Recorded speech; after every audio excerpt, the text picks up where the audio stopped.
Selamat malam dan selamat datang. Saya Denny, narator dari Rumah Horor Indonesia. Kembali lagi untuk membacakan sebuah cerita horor buat kalian semua. Sebelumnya terima kasih buat kalian yang sudah subscribe channel ini, Rumah Horor Indonesia, dan juga follow kita di Spotify, podcast Rumah Horor Indonesia. Dan malam hari ini saya akan membacakan sebuah cerita dari akun Sarang Demit yang berjudul Boneka Arwah. Malam itu hujan turun dengan sangat deras. Angin kencang berhembus menggoyangkan pepohonan. Ini baru jam 10 malam, tapi jalan di perumahan elit itu sudah sepi. Tak ada satupun kendaraan yang berlalu lalang. Kemudian dari kejauhan tampak seorang laki-laki membawa payung warna hitam. Ia berjalan dengan terburu-buru dan berhenti di depan gerbang rumah elit. Tampak tangan kiri laki-laki itu menenteng sebuah boneka bayi yang amat kotor. Si lelaki membuka gerbang dan segera masuk ke halaman rumah yang cukup besar itu. Setibanya di beranda rumah, ia meletakkan payung itu dan segera masuk. Pintu tak dikunci. Kini wajah si lelaki tampak jelas. Nafasnya terengah-engah. Dan dengan terburu-buru segera dia masuk ke dalam kamar untuk menemui istrinya. "Ratih, ini bonekanya. Maafkan aku ya," ucap lelaki itu sambil memeluk tubuh istrinya yang meringkuk di pojokan kamar. Ratih meraih boneka bayi itu dan langsung memeluknya dengan sangat erat sambil terus menangis terseduh-seduh. "Jangan buang boneka ini lagi, Mas Andri," ucap Ratih. Mas Andri pun mengangguk sambil mengelus rambut istrinya itu. Tadi sore Andri memang marah besar karena dia merasa istrinya sudah semakin aneh semenjak anak pertama mereka meninggal karena penyakit misterius. Ratih memilih untuk mengadopsi boneka arwah. Boneka itu Ratih beli dari pasar barang-barang antik. Itu adalah boneka bayi yang umurnya kisaran 1 tahunan. Ratih sangat menyayangi boneka arwahnya. Setiap hari boneka itu ia rawat layaknya anak sendiri. Semakin lama tingkah Ratih malah semakin aneh. Wanita itu bahkan tidak memperdulikan suaminya. Setiap hari yang Ratih urus hanya boneka arwah. Itulah yang membuat Andri marah. Dia pun sempat membuang boneka itu ke tempat sampah agar Ratih tak lagi mengurus boneka arwah. Tapi yang terjadi malah sebaliknya. Ratih mengamuk. Dia memecahkan barang-barang rumah dan minta agar boneka arwahnya itu dikembalikan. Ratih tak bisa dibujuk.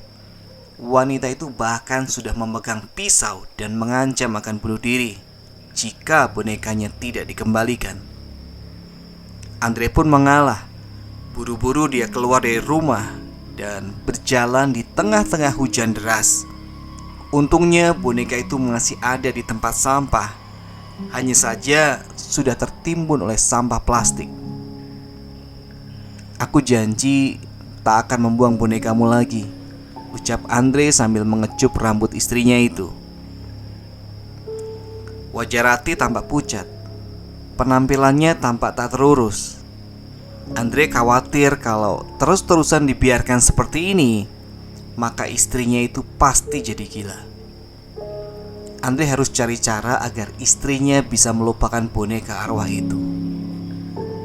Andre membopong Ratih ke atas tempat tidur. Wanita itu masih memeluk boneka arwah yang sudah ia anggap sebagai anak sendiri. Ratih pernah bilang kalau di dalam boneka itu ada arwah anaknya yang sudah meninggal. Oleh sebab itu, Ratih selalu memperlakukan bonekanya seperti anak sendiri. Sementara itu, Andre membereskan barang-barang rumah yang sempat dibanting oleh Ratih. Andre dan Ratih hanya tinggal berdua di rumah sebesar itu. Tak ada pembantu di rumah itu. Beberapa bulan ini Andre sudah 10 kali ganti pembantu. Tak ada satupun yang betah kerja di rumahnya Andre. Setiap kali Andre bertanya pada para pembantu itu, maka mereka pasti seakan menggelengkan kepalanya sambil menampakkan wajah pucat. Mereka sangat ketakutan, seperti ada hal yang amat mengerikan yang mereka jumpai di rumah Andre. Lelaki itu sudah capek nyari pembantu. Akhirnya rumah tak terurus. Sementara kelakuan istrinya hanya ngurusin boneka arwah setiap hari. Andre sendiri memang merasa ada hal yang aneh pada boneka arwah itu. Ia pernah bermimpi kalau boneka arwah milik istrinya merayap di rumahnya. Wujud boneka arwah menjadi sangat mengerikan. Awalnya Andre menganggap itu hanya sebatas mimpi. Namun lama-kelamaan banyak kejadian aneh di rumahnya Andre. Seperti kalau di tengah malam Andre mendengar suara ketukan di dapur, juga langkah kaki seseorang yang mondar-mandir di rumahnya. Namun ketika Andre cek, tak ada siapa-siapa di sana. Terlintas dalam benak Andre, ia ingin sekali menyewa seorang babysitter untuk mengurus boneka arwah agar istrinya tak lagi mengurusi boneka itu. Sayang, kayaknya kamu kewalahan kalau harus ngurus boneka itu sendirian. Bagaimana kalau aku carikan babysitter? Kata Andre. Rati terdiam sejenak. Dia tampak sedang mempertimbangkan saran suaminya itu. Kamu jangan khawatir. Walaupun ada babysitter, kamu tetap bisa awasi boneka itu, ucap Andre. Ratih pun mengangguk. Besoknya Andre langsung mendatangi yayasan penampung tenaga kerja babysitter. Ia masuk ke dalam kantor yayasan itu. Kami punya banyak persediaan tenaga kerja babysitter. Silakan dipilih, Pak, ucap pemilik yayasan sambil menyodorkan sebuah buku yang berisi foto-foto tenaga kerja yang tersedia di yayasan itu. Kira-kira yang kerjanya sabar dan tekun yang mana, Pak? Tanya Andre. Sebenarnya semua pekerja di sini punya sifat sabar dan tekun, tapi kalau boleh saya sarankan, Bapak ambil Mayang saja. Dia sudah sangat berpengalaman menjadi babysitter. Kerjanya sangat tekun dan sabar, ucap pemilik yayasan sambil menunjuk salah satu foto di buku itu. Tampak foto seorang perempuan muda yang umurnya kisaran 25 tahunan. Oke kalau gitu, saya ambil Mbak Mayang ini, ucap Andre. Pemilik yayasan pun memanggil Mayang. Lalu muncullah perempuan yang parasnya cantik dan berbadan proporsional. Pemilik yayasan memperkenalkan Mayang kepada Andre. Dan tak lama kemudian setelah melakukan pembayaran, Andre langsung membawa Mayang ke rumah. Mayang sangat terkesan pada rumah Andre yang amat besar. Wanita itu pun masuk dan dia memperhatikan setiap sudut ruangan yang terkesan elit itu. Kalau boleh tahu anak bapak umur berapa ya? Tanya Mayang. Andre pun tersenyum. Dia menyuruh Mayang untuk duduk di atas sofa. Sebenarnya yang bakal kamu urus tuh bukan anak-anak, ucap Andre.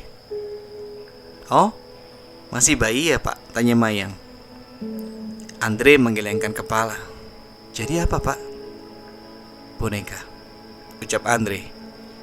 Mayang mengerutkan keningnya. Dia tampak kaget. Kamu jangan khawatir. Aku akan kasih gaji tambahan asal kamu mau mengurus boneka istriku, ucap Andre. Kemudian terdengar suara pintu yang dibuka. Dari dalam kamar muncullah Rati yang berpenampilan kusut. Wajahnya pucat, daster yang ia pakai juga lecek. Rambutnya acak-acakan. Rati mengais sebuah boneka arwah yang sudah ia anggap sebagai anaknya sendiri. Rati duduk di samping suaminya. Mayang tampak ketakutan melihat penampilan Rati. Mayang berusaha untuk tenang. Ini istriku dan ini boneka yang akan kau urus. Gak perlu ribet, kau cukup mengelapnya saja setiap hari dan mengganti pakaiannya, ucap Andre. Mayang terdiam sejenak. Dia pun mengangguk. Tak ada pilihan lain, Mayang harus terima pekerjaan itu. Lagi pula sudah 2 bulan dia tinggal di asrama dan tak kunjung mendapatkan pekerjaan. Mayang butuh uang untuk membiayai keluarganya di kampung. Maklum, Mayang ini adalah tulang punggung keluarga. Ayahnya sudah lama meninggal. Dia harus menafkahi ibu dan kedua adiknya. Namun yang Mayang khawatirkan sekarang adalah soal istrinya Andre.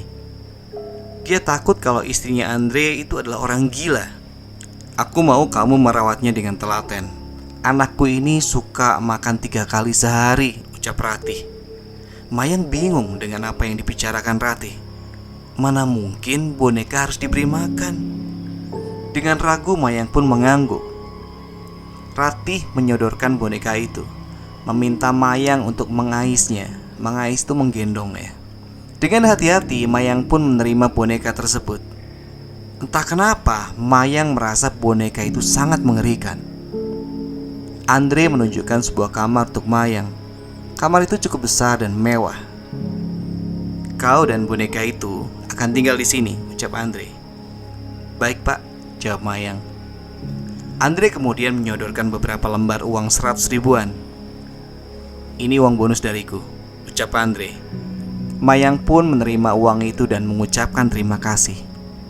Kemudian Mayang masuk ke dalam kamar. Sesekali Ratih menengok boneka itu. Ia juga sering mengaisnya. Awalnya Mayang tak mengalami kejadian aneh. Boneka itu Mayang rawat seperti bayi sungguhan. Ia harus mengganti bajunya dan bahkan popok. Setiap hari Mayang disuruh menyuapi boneka itu. Padahal boneka arwah tak bisa makan sama sekali. Bubur bayi selalu utuh lalu dibuang begitu saja. Di hari ke-10 Mayang mengalami kejadian yang aneh. Saat ia bangun di pagi hari, ia mendapati bercak air di lantai kamarnya. Mayang menengok ke atas. Dia pikir ada genting yang bocor, tapi plafon itu tetap kering, tidak basah sama sekali. Selama 3 hari berturut-turut, lantai di kamarnya Mayang selalu basah. Entah dari mana datangnya air itu. Mayang sudah lapor pada Andre. Dengan segera Andre memanggil tukang untuk mengecek atap rumahnya, tapi tidak ada yang bocor sama sekali. Kemudian di hari berikutnya, Mayang mendapati bubur bayi berceceran di dalam kamarnya. Mayang heran siapa yang melakukan ini semua. Karena penasaran, malamnya Mayang bergadang. Dia ingin tahu ada apa sebenarnya di rumah ini. Singkat cerita, jam 1 dini hari, Mayang mulai ngantuk. Kedua matanya sendu. Namun tiba-tiba ia dikagetkan dengan suara gaduh yang berasal dari dapur. Itu seperti suara piring yang jatuh. Segera saja Mayang menghampirinya, dan benar saja ada sebuah piring yang pecah. Belingnya berserakan. Mayang pun membersihkan serpihan beling itu. Kemudian ia kembali ke kamar. Mayang pikir mungkin saja ada kucing liar yang berhasil masuk ke dalam rumah lalu memecahkan piring. Saat Mayang kembali ke kamarnya, dia kaget melihat keranjang bayi itu berayun-ayun.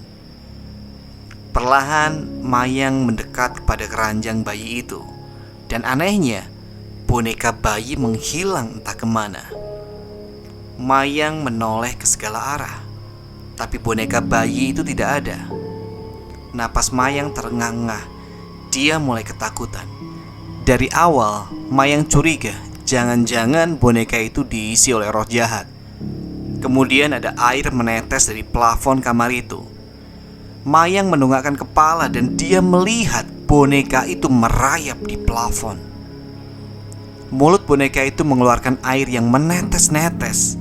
Mayang berteriak dengan sangat keras. Dia lari keluar dari dalam kamarnya. Saat itu di rumah hanya ada Ratih, karena kebetulan Andre sedang ada kerjaan di luar kota. Mayang minta tolong. Ratih pun keluar dari kamarnya. Wajah wanita itu tampak pucat dan menyeramkan. Ratih terdiam. Dia berdiri di depan kamarnya sambil menatap Mayang dengan tatapan mengerikan. Mayang lari keluar dari rumah itu. Dia kapok bekerja sebagai babysitter boneka arwah. Semenjak saat itu, tak ada babysitter yang betah bekerja di rumahnya Andre. Semakin hari kondisi Ratih semakin parah. Kini ia bisa dibilang punya gangguan jiwa. Andre tak tahan lagi. Dia sudah kehabisan kesabaran. Andre pun memutuskan untuk menceraikan Ratih. Wanita itu diantar pulang ke rumah orang tuanya. Rati bahkan sudah tak ingat lagi sama siapapun. Dia tergila-gila pada boneka arwah itu. Bisa jadi ada roh jahat yang sudah mempengaruhi Rati. Oke teman-teman, sekian cerita horor kita untuk malam hari ini. Terima kasih untuk akun Sarang Demi yang sudah menceritakan cerita yang keren banget. Kalian yang suka silahkan follow Twitternya.